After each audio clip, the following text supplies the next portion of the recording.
পশ্চিমবঙ্গ বিজেপির পরবর্তী রাজ্য সভাপতির পদ নিয়ে দলের অভ্যন্তরে চর্চা তুঙ্গে।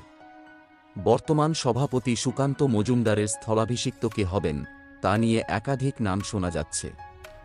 দলের অভ্যন্তরীণ সূত্র অনুযায়ী এই দৌড়ে এগিয়ে রয়েছেন তিনজন: জ্যোতির্ময় সিং মাহাতো, অগ্নিমিত্রা পল এবং শ্রমিক ভট্টাচার্য।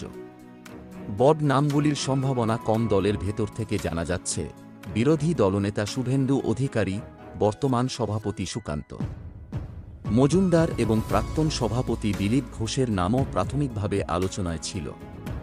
তবে এদের কাউকে সভাপতি করা সম্ভবত কঠিন। ১. শুভেন্দু অধিকারী বর্তমানে রাজ্যের বিরোধী দলনেতার দায়িত্বে রয়েছেন।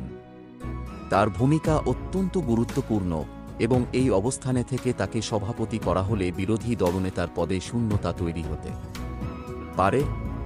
ফলে শুভেন্দুর সম্ভাবনা খুবই কম বলে মনে করা হচ্ছে। ২. সুকান্ত মজুমদার বর্তমানে কেন্দ্রীয় মন্ত্রী। তার উপর কেন্দ্রীয় দায়িত্ব থাকায় তাকে রাজ্য সভাপতির দায়িত্ব দেওয়া হলে দলের কেন্দ্রীয় এবং রাজ্য নেতৃত্বের মধ্যে ভারসাম্য বিঘ্নিত হতে পারে।